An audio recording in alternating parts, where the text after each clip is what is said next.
সুপ্রিয় দর্শক, স্বাগতম জানাচ্ছি সর্বশেষ আপডেট বাংলা সংবাদে। শুরুতেই সংবাদ শিরোনাম। শুরুতেই জানিয়ে দেব, প্রতিদিন ৩টা লাশ, আই হ্যাভ আ প্ল্যান, এই হল বাংলাদেশ ফেব্রুয়ারি ২০২৬-এর পর। বিস্তারিত থাকছে প্রতিবেদনে। এদিকে আওয়ামী লীগের মিছিলে পুলিশের ধাওয়া, ব্যানার ফেলে পালালো নেতাকর্মীরা। বিস্তারিত থাকছে প্রতিবেদনে। আরও জানিয়ে দেব, কক্সবাজার আদালতে বিএনপি নেতাকে লক্ষ্য করে কুলি, সহযোগী গুলিবিদ্ধ। বিস্তারিত থাকছে প্রতিবেদনে। এদিকে হামলা ও ডিম নিক্ষেপ নিয়ে মুখ খুললেন নাসির উদ্দিন পাটোয়ারি। বিস্তারিত থাকছে প্রতিবেদনে। আরও জানিয়ে দেব, জামায়াতের ছায়া মন্ত্রিসভা প্রায় চূড়ান্ত, থাকছেন যেসব নেতা। বিস্তারিত থাকছে প্রতিবেদনে। এদিকে শিশু রামিসা ধর্ষণ হত্যা মামলায় আসামিদের বিচার শুরু ১ জুন। বিস্তারিত থাকছে প্রতিবেদনে। আরও জানিয়ে দেব, নাইখংছড়ির ঘুমধুম সীমান্তে মাইন বিস্ফোরণে ৩ বাংলাদেশি নিহত। বিস্তারিত থাকছে প্রতিবেদনে।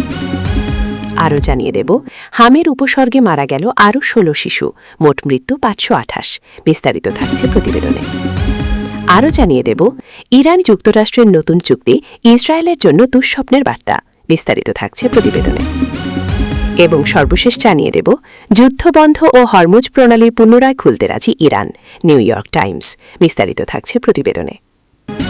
এতক্ষণ শুনছিলেন সংবাদ শিরোনাম, এবারে বিস্তারিত। ১,১৪২টা খুন শুধু জানুয়ারি থেকে এপ্রিল, খালি ৪ মাস। মানে প্রতিদিন গড়ে ৩টে লাশ, ৩টে পরিবার। এর সাথে যোগ করুন নারী শিশু নির্যাতনের ৫,৯৯৮টা মামলা, মানে প্রতিদিন ৫০টার বেশি। প্রতি আধ ঘণ্টায় একটা, দিনে রাতে মিলিয়ে, ঘুমের মধ্যে, রান্নাঘরে, রাস্তায়। এই হল বাংলাদেশ ফেব্রুয়ারি ২০২৬-এর পর। দুর্নীতির দায়ে বছরের পর বছর লন্ডনে পালিয়ে থাকার পর তারেক রহমান বাংলাদেশে এসে ডায়ালগবাজি করেছিলেন, আই হ্যাভ আ প্ল্যান। কথাটা বেশ জোরে সোরেই বলেছিলেন, আত্মবিশ্বাসের সাথে। দেশের মানুষ তখন ভেবেছিল, না জানি কি একটা আছে। এখন ৪ মাস পরে এসে বোঝা যাচ্ছে প্ল্যানটা আসলে কী ছিল। ক্ষমতায় যাই আগে, বাকিটা দেখা যাবে। ১২ ফেব্রুয়ারি নির্বাচন নিয়ে নতুন করে বিস্তর কিছু বলার নেই। দেশের মানুষ জানে কি হয়েছিল। বড় দলগুলো ছিল না, ভোটার ছিল না, প্রতিদ্বন্দ্বিতা ছিল না। ছিল শুধু ক্ষমতা দখলের পাতানো আয়োজন। সেই আয়োজনের ফলাফলে যারা মন্ত্রী হয়েছেন, গাড়িতে পতাকা লাগিয়েছেন, তারা আজ দেশের আইন শৃঙ্খলা পরিস্থিতির দায়িত্বে আছেন। এই দায়িত্বে থেকে তারা কি করছেন? ঢাকার নিউ মার্কেটে ২৮ এপ্রিল প্রকাশ্যে গুলি করে মানুষ মারা হল, রাস্তায়, দিনের বেলায়, মানুষের সামনে। ১৫ দিন পরেও পুলিশ খুনি ধরতে পারেনি। পারেনি, নয়তো চায়নি, সেটা পুলিশই ভালো বলতে পারবে। কিন্তু ফলাফল একই। খুনি বাইরে, পরিবার বিচারের আশায় দাঁড়ে দাঁড়ে ঘুরছে। গাজীপুরের কাপাসিয়ায় একই পরিবারের ৫ জন মারা গেল। ৫ জন, একটা পরিবার শেষ হয়ে গেল এক রাতে।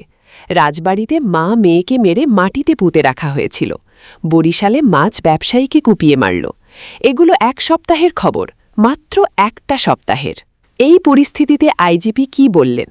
বললেন পুলিশ নিজেই হামলার শিকার হচ্ছে। কথাটা মিথ্যা না হলেও এটা উত্তর না। রাষ্ট্র যখন নাগরিকের নিরাপত্তা দিতে পারে না, তখন সেটা ব্যর্থতা। সেই ব্যর্থতার দায় এড়ানোর জন্য পাল্টা অভিযোগ যথেষ্ট না। ক্রিমিনোলজির অধ্যাপক সরাসরি বললেন, নির্বাচন পরবর্তী যেসব পদক্ষেপ নেওয়া দরকার ছিল রাষ্ট্রীয় পর্যায় থেকে, সেগুলো নেওয়া হয়নি। এই একটা বাক্যে পুরো সরকারের অকর্মণ্যতার ছবি আছে। ক্ষমতায় বসার পর অধিকার ঠিক করতে হয়। এই সরকার অধিকার কি ঠিক করেছিল, সেটা ফলাফল দেখেই বোঝা যাচ্ছে। বিএনপির জন্মই হয়েছিল গণতান্ত্রিক প্রক্রিয়ার বাইরে থেকে।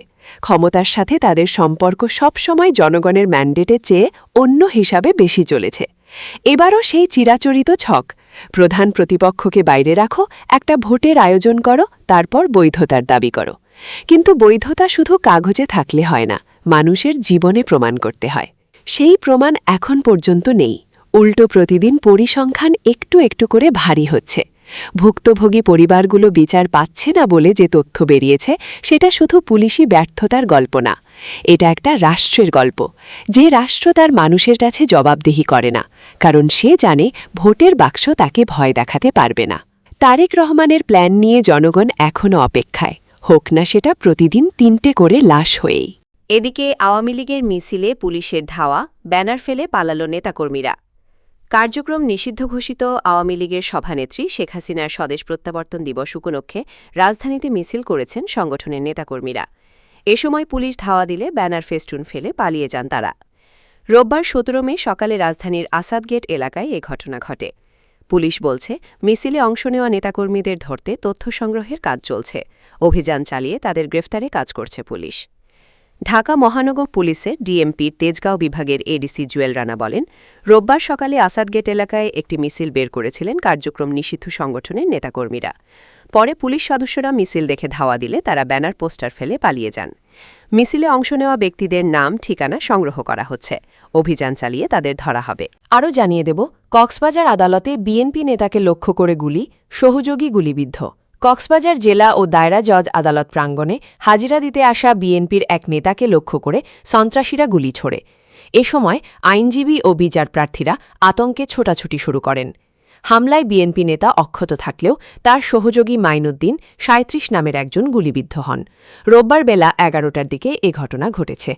ঘটনাস্থলে উপস্থিত লোকজন ও পুলিশের সঙ্গে কথা বলে জানা গেছে, কক্সবাজার সদর উপজেলার ঝিলংজা ইউনিয়ন বিএনপির সাধারণ সম্পাদক লিয়াকত আলীকে লক্ষ্য করে গুলি করে প্রতিপক্ষের সন্ত্রাসীরা। তিনি একই ইউনিয়নের ৪ নম্বর ওয়ার্ডের সাবেক ইউটি সদস্য ছিলেন। এই ঘটনায় জিয়াউল হক জিয়া ৩৪ নামের একজনকে আটক করে লিয়াকতের সঙ্গে থাকা লোকজন। পরে তাকে পুলিশের হাতে সোপর্দ করা হয়। এ সময় তার কাছ থেকে একটি বিদেশি পিস্তল, ২টি ম্যাগাজিন, ৪ রাউন্ড গুলি উদ্ধার করা হয়। আদালত প্রাঙ্গণে নিরাপত্তা জোরদার করা হয়েছে জানিয়ে কক্সবাজার সদর মডেল থানায় ভারপ্রাপ্ত কর্মকর্তা ওসি শেখ মোহাম্মদ আলী বলেন, পূর্ব শত্রুতার জেরে সাবেক ইউপি সদস্য লিয়াকত আলীর ওপর হামলা চালিয়েছে তার প্রতিপক্ষরা। ২০২৫ সালের ৫ অক্টোবর সন্ধ্যায় ঝিলংজা ইউনিয়নের মুহুরিপাড়ার বিসিক এলাকার নিজ বাড়িতে গিয়ে লিয়াকত আলীকে গুলি ও কুপিয়ে জখম করেছিল দুর্বৃত্তরা। আজ সকালে লিয়াকত আলীসহ কয়েকজন জেলা ও দায়রা জজ আদালতে এসেছিলেন একটি মামলার হাজিরা দিতে। হাজিরা শেষে বেলা ১১টার দিকে লিয়াকত বাড়িতে ফেরার গাড়ির জন্য অপেক্ষা করছিলেন। এ সময় হঠাৎ কয়েকজন অস্ত্রধারী তাকে লক্ষ্য করে গুলি ছোড়ে। ঘটনার প্রত্যক্ষদর্শী কয়েকজন আইনজীবী ও বিচার প্রার্থী জানান, লোকজনকে সঙ্গে নিয়ে লিয়াকত আলী আদালত থেকে বেরিয়ে মূল ফটকে এসে দাঁড়ালে খালেদ নামে একজন প্রথমে তাকে লক্ষ্য করে গুলি ছোড়েন। লিয়াকত আলী দ্রুত সরে যাওয়ায় গুলি লাগে তার চাচাতো ভাই মঈনুদ্দিনের পায়ে। এ সময় লিয়াকত আলীর লোকজন গুলি করতে আসা জিয়াউল হককে ধরে ফেললে অস্ত্রধারীদের আরেকজন গুলি ছোড়েন। এক পর্যায়ে অস্ত্রধারীরা আদালতের ভেতরের রাস্তা দিয়ে কেন্দ্রীয় জামে মসজিদের দিকে পালিয়ে যান। আটক জিয়াউল হকের বাড়ি ঈদগাঁওয়ে। কক্সবাজার সদর মডেল থানায় ভারপ্রাপ্ত কর্মকর্তা ওসি শেখ মোহাম্মদ আলী বলেন, আদালত প্রাঙ্গণে গুলি করে পালানোর সময় জিয়াউল হককে আটক করা হয়েছে। এই সময় তার কাছ থেকে একটি বিদেশি পিস্তল ও গুলি উদ্ধার করা হয়েছে। অপর অস্ত্রধারীদের কয়েকজনকে শনাক্ত করা হয়েছে। তাদের গ্রেফতারের চেষ্টা চলছে। এ ঘটনায় হত্যা চেষ্টার মামলার প্রস্তুতি চলছে। ঘটনার পর লিয়াকত আলীকে হেফাজতে নিয়েছে পুলিশ। লিয়াকত আলী বলেন, ২০২৫ সালের ৫ অক্টোবর সন্ধ্যায় ঝিলংজা ইউনিয়নের মুহুরিপাড়ায় গুলি করে ও কুপিয়ে তাকে হত্যা চেষ্টা করেছিল স্থানীয় একটি বাহিনী। আজ আদালত প্রাঙ্গণে ওই বাহিনীর সন্ত্রাসী খালেদ, শাহাবুদ্দিন, কুতুবুদ্দিন সহ কয়েকজন তাকে গুলি করে হত্যার চেষ্টা চালিয়েছিল। এদিকে হামলা ও ডিম নিক্ষেপ নিয়ে মুখ খুললেন নাসির উদ্দিন পাটোয়ারি। ঝিনাইদহে পূর্বনির্ধারিত কর্মসূচিতে হামলা ও ডিম নিক্ষেপের ঘটনার বিবরণ জানিয়েছেন জাতীয় নাগরিক পার্টির এনসিপির মুখ্য সংগঠক নাসির উদ্দিন পাটোয়ারি। রোববার ২৪ মে সন্ধ্যা ৬টা১৮ নিজের ফেসবুক অ্যাকাউন্টে এ সংক্রান্ত পোস্ট দিয়েছেন তিনি। তার পোস্টে নিচে হুবহু দেওয়া হল, আমি নামাজ পড়তে গিয়েছিলাম। সালাম ফিরিয়ে মসজিদ থেকে বের হওয়ার সঙ্গে সঙ্গেই আমার উপর ডিম নিক্ষেপ করা হলো, ইট পাটকেল ছোড়া হলো, হকি স্টিক দিয়ে আঘাত করা হলো। আমার ক্যামেরা, মোবাইল ফোন ও মানি ব্যাগ ছিনিয়ে নেওয়া হলো। বিচারের আশায় থানায় গেলাম। সেখানে ৮ ঘণ্টা বিদ্যুৎ সংযোগ বন্ধ রেখে রাতের অন্ধকারে হাজারো সন্ত্রাসী দিয়ে হামলার পরিবেশ তৈরি করা হলো। হাসপাতালে স্ট্রোক করা বাবার পাশ থেকে সন্তানকে ঘুম থেকে তুলে নেওয়া হলো। যারা আমাকে হত্যার চেষ্টা করেছে শেষ পর্যন্ত তাদেরই জামিন দেওয়া হলো। যদি এটাই হয় তোমাদের শাসন ব্যবস্থা ও রাজনৈতিক পরিকল্পনা, তবে সেখানে হয়তো ভেড়ার দল জায়গা খুঁজে পাবে। কিন্তু আমার মতো স্বাধীনচেতা মানুষের পক্ষে সেই অন্যায় ও ভয়ের রাজনীতির সঙ্গে পথ চলা সম্ভব নয়। অয়নকে দ্রুত ফেরত দিন তার বাবার পাশে। আরও জানিয়ে দেব, জামায়াতের ছায়ামন্ত্রিসভা প্রায় চূড়ান্ত, থাকছেন যেসব নেতা। বাংলাদেশ জামায়াতে ইসলামীর বহুল আলোচিত ছায়ামন্ত্রিসভা গঠনের কাজ প্রায় শেষ দিকে নিয়ে এসেছে দলটি। দলীয় আমিরের প্রত্যক্ষ তত্ত্বাবধানে এই রূপরেখা প্রস্তুত করা হচ্ছে এবং আসন্ন বাজেট অধিবেশন শুরুর আগেই এটি আনুষ্ঠানিকভাবে প্রকাশ করা হতে পারে বলে জানা গেছে। ত্রয়োদশ জাতীয় সংসদ নির্বাচন পরবর্তী সময়ে প্রধান বিরোধী দলের আসনে বসার পর থেকেই জামায়াত এই ছায়া মন্ত্রিসভা বা শ্যাডো ক্যাবিনেট গঠনের চিন্তাভাবনা শুরু করে। দলটির নীতি নির্ধারকদের মতে এর উদ্দেশ্য হল সরকারের বিভিন্ন মন্ত্রণালয়ের কার্যক্রম নিবিড়ভাবে পর্যবেক্ষণ করা এবং রাষ্ট্রের নীতিগত বিষয়ে বিকল্প ও গঠনমূলক প্রস্তাবনা জনগণের সামনে তুলে ধরা। সম্প্রতি জাপান সফরকালে প্রবাসী বাংলাদেশিদের একটি অনুষ্ঠানে জামায়াত আমির ডাক্তার শফিকুর রহমান এই পরিকল্পনার কথা পুনর্ব্যক্ত করেছিলেন। দেশে ফেরার পর সাংগঠনিকভাবে বিষয়টি চূড়ান্ত করার প্রক্রিয়া আরও গতি পেয়েছে। দলীয় নির্ভরযোগ্য সূত্রের তথ্য অনুযায়ী এই ছায়া মন্ত্রিসভার বিভিন্ন গুরুত্বপূর্ণ দায়িত্বে জামায়াতের কেন্দ্রীয় শীর্ষ নেতাদের রাখার পরিকল্পনা করা হচ্ছে। সম্ভাব্য তালিকায় আলোচনায় থাকা নেতাদের মধ্যে রয়েছেন জামায়াতের সেক্রেটারি জেনারেল মিয়া গোলাম পরোয়ার, এছাড়া সহকারী সেক্রেটারি জেনারেল এটিএম মাসুম, ডএম হামিদুর রহমান আজাদ এবং অ্যাডভোকেট এহসানুল মাহবুব জুবায়েরের নামও জোরালোভাবে আলোচনায় রয়েছে। কেন্দ্রীয় এই শীর্ষ নেতাদের পাশাপাশি ছাত্রশিবিরের সাবেক কয়েকজন সভাপতি এবং বিভিন্ন বিশ্ববিদ্যালয়ের ছাত্র সংসদের সাবেক নির্বাচিত প্রতিনিধিদেরও এই কাঠামোতে যুক্ত করার জোরালো আলোচনা চলছে। জামায়াত নেতাদের মতে যুক্তরাজ্য, কানাডা, অস্ট্রেলিয়া ও নিউজিল্যান্ডের মতো উন্নত সংসদীয় গণতান্ত্রিক দেশগুলোতে শ্যাডো ক্যাবিনেটের দীর্ঘ ইতিহাস রয়েছে। বাংলাদেশে এটি নতুন ধারণা হলেও এর মূল লক্ষ্য হবে জবাবদিহিতা নিশ্চিত করা। এই প্রক্রিয়ায় সরকারের প্রতিটি মন্ত্রণালয়ের বিপরীতে জামায়াতের একজন করে ছায়ামন্ত্রী বা খাতভিত্তিক দায়িত্বপ্রাপ্ত নেতা থাকবেন। তারা সংশ্লিষ্ট মন্ত্রণালয়ের বাজেট, নতুন আইন ও সরকারের নীতিগত সিদ্ধান্তগুলো চুলচেরা বিশ্লেষণ করবেন এবং প্রয়োজন অনুযায়ী দলের সুনির্দিষ্ট বিকল্প প্রস্তাব গণমাধ্যমে প্রকাশ করবেন। এদিকে শিশু রামিসা ধর্ষণ হত্যা মামলায় আসামিদের বিচার শুরু ১ জুন। রাজধানীর পল্লবীতে ৮ বছরের শিশু রামিসাকে ধর্ষণের পর গলা কেটে হত্যার ঘটনায় দায়ের করা মামলায় সোহেল রানা ও তার স্ত্রী স্বপ্না আক্তারের বিরুদ্ধে অভিযোগ গঠন শুনানির জন্য আগামী ১ জুন দিন ধার্য করেছেন আদালত। ওই দিন অভিযোগ গঠনের মাধ্যমে মামলার বিচার শুরু হতে পারে বলে জানিয়েছেন আদালত সংশ্লিষ্টরা। রবিবার ২৪ মে বিকেলে ঢাকা মহানগর শিশু সহিংসতা দমন ট্রাইব্যুনালের বিচারক মাসরুর সালেকিনের আদালত আসামিদের বিরুদ্ধে আনা অভিযোগ আমলে নিয়ে এ আদেশ দেন। এর আগে দুপুরে মামলার তদন্ত কর্মকর্তা পল্লবী থানার উপনিরীক্ষক অহিদুজ্জামান ২ আসামির বিরুদ্ধে চার্জশিট দাখিল করেন। পরে ঢাকার চিফ মেট্রোপলিটন ম্যাজিস্ট্রেট আশরাফুল হকের আদালত অভিযোগপত্র গ্রহণ করে মামলাটি বিচারের জন্য ট্রাইব্যুনালে পাঠানোর নির্দেশ দেন। মামলা সূত্রে জানা গেছে, রামিসার রাজধানীর পপুলার মডেল হাইস্কুলের ২য় শ্রেণীর ছাত্রী ছিল। গত ১৯ মে সকাল ৯:৩০টার দিকে ঘর থেকে বের হলে স্বপ্না আক্তার তাকে কৌশলে নিজেদের কক্ষে নিয়ে যায়।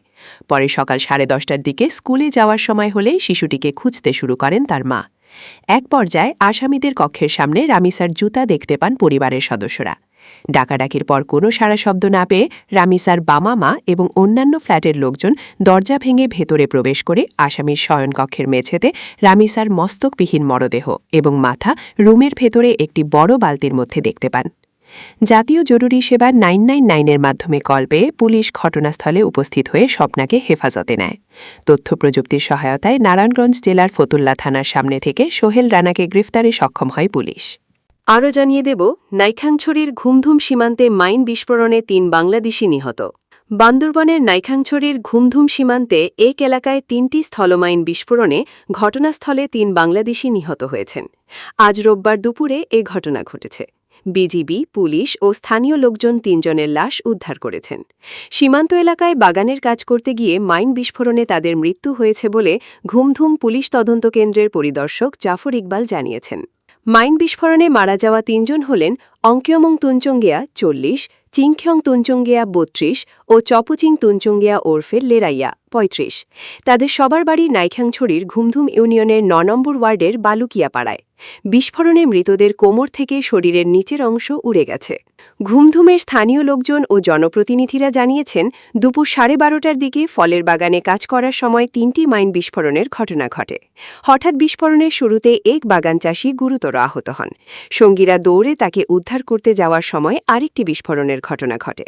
সেখানে আরেকজন গুরুতর আহত হন। আহত ওই দুজনকে উদ্ধার করতে যাওয়ার সময় আরেকটি বিস্ফোরণের ঘটনায় আরেকজন আহত হন। উপরচুপুরি ৩টি বিস্ফোরণের ঘটনায় কাজ করতে যাওয়া লোকজন আতঙ্কগ্রস্ত হয়ে পাড়ায় এসে সংবাদ দেয়। পাড়াবাসী ঘটনাস্থলে গিয়ে ৩ জনকে মৃত অবস্থায় পেয়েছেন। ঘুমধুম ইউনিয়নের সাবেক সদস্য বাবুল কান্তি চাকমা জানিয়েছেন, বালুকিয়াপাড়া-সহ সীমান্তের কাছাকাছি মানুষ সবাই শূন্যরেখা বজায় রেখে ফলের বাগানসহ বিভিন্ন চাষাবাদ করেন। এটি তাদের জীবন জীবিকার একমাত্র উপায়। গত বছরও বাগানের কাজ করতে গিয়ে দুজন নিখোঁজ হয়েছেন। এখনও তাদের কোনো খোঁজ পাওয়া যায়নি। বনে সবজি খুঁজতে গিয়ে মাইন বিস্ফোরণে একজন নারীর 2 পা হারিয়ে মানবেতর জীবনযাপন করছেন। আগের দুজনের নিখোঁজ, পা হারানো ঘটনাসহ আজকের 3 জনের মৃত্যুতে সীমান্তের মানুষ আতঙ্কে রয়েছে বলে বাবুল কান্তি জানিয়েছেন।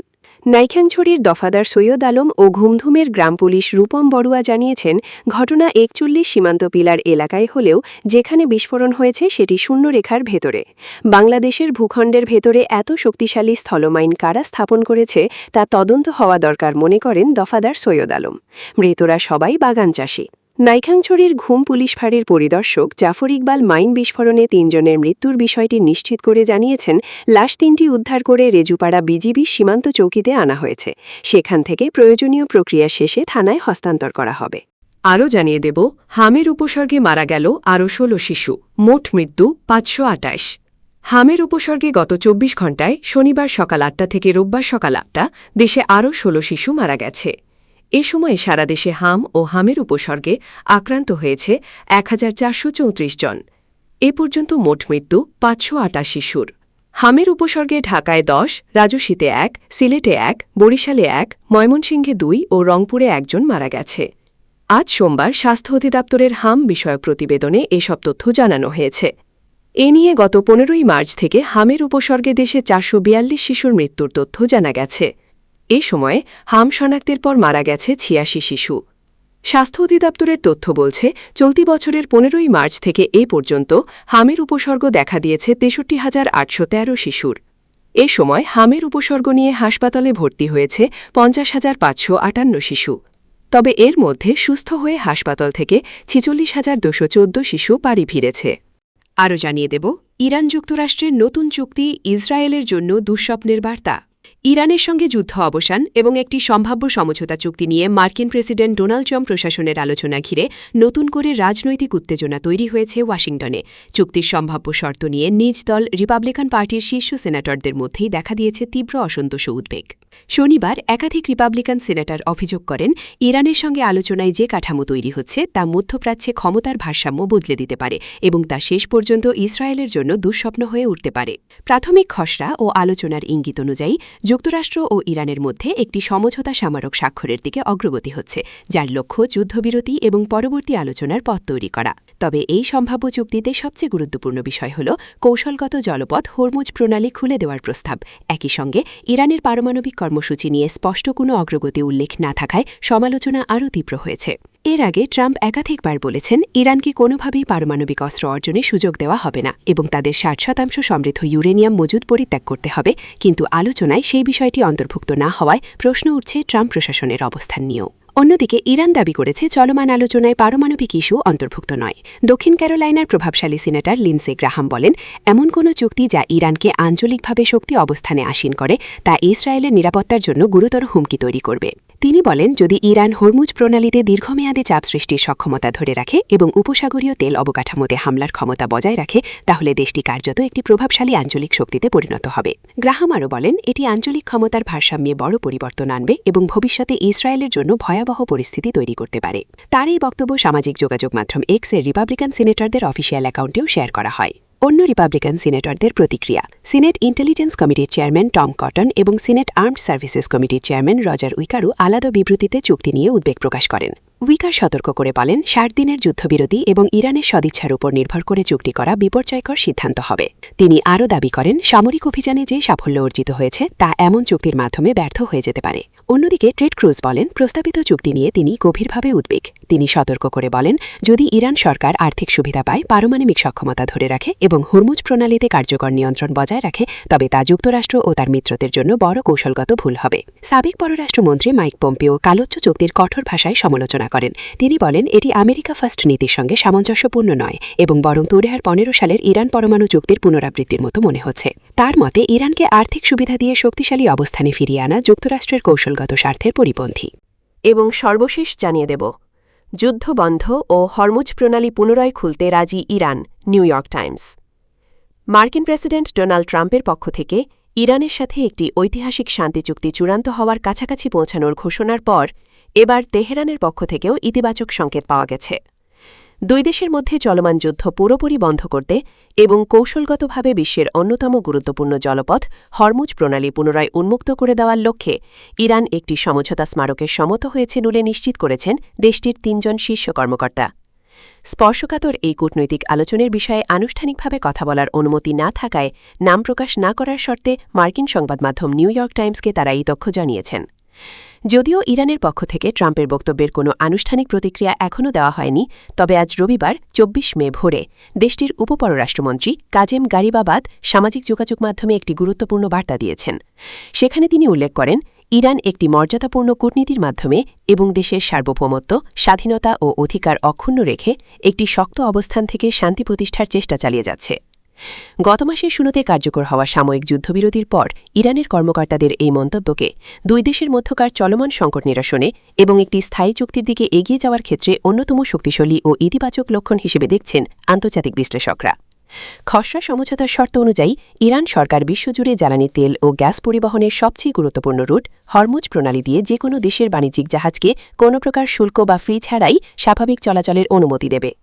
এর বিনিময়ে মার্কিন যুক্তরাষ্ট্র ইরানের ওপর জারি করা তাদের দীর্ঘদিনের নৌ অবরোধ সম্পূর্ণ প্রত্যাহার করে নেবে। এই সম্ভাব্য চুক্তির আওতায় লেবানন সহ মধ্যপ্রাচ্যের সব ফ্রন্টে যুদ্ধ পুরোপুরি বন্ধ করার শর্তও যুক্ত রয়েছে, যেখানে ইরান সমর্থিত সশস্ত্র গোষ্ঠী হিজবুল্লাহর সাথে ইসরায়েলের তুমুল সংঘাত চলছিল। উল্লেখ্য, গত এক সপ্তাহ ধরে যেখানে মার্কিন প্রশাসন ইরানের উপর নতুন করে সামরিক হামলা চালানোর হুমকি দিচ্ছিল, সেখানে তেহরান দ্বিমুখী কৌশল নিয়ে মাঠে নেমেছিল। একদিকে তারা পুরোদমে যুদ্ধের প্রস্তুতি নিচ্ছিল, অন্যদিকে পর্দার আড়ালে ব্যাপক কূটনৈতিক তৎপরতা চালিয়ে যাচ্ছিল। শনিবারের ২৩ মের পর পরিস্থিতির এই নাটকীয় মোড় থেকে স্পষ্ট বোঝা যাচ্ছে যে যুদ্ধের চেয়ে কূটনৈতিক পথটি শেষ পর্যন্ত জয়ী হতে চলেছে। তবে এই সম্ভাব্য যুক্তিটি কেবল কি যুদ্ধবিরোধী ও জলপথ খুলে দেওয়ার মধ্যেই সীমাবদ্ধ থাকছে, নাকি এর মাধ্যমে মধ্যপ্রাচ্যের দীর্ঘমেয়াদী ভূরাজনীতিতে কোনো স্থায়ী শান্তি আসবে, তা নিয়ে আন্তর্জাতিক মহলে এখনও বিস্তর জল্পনা কল্পনা চলছে।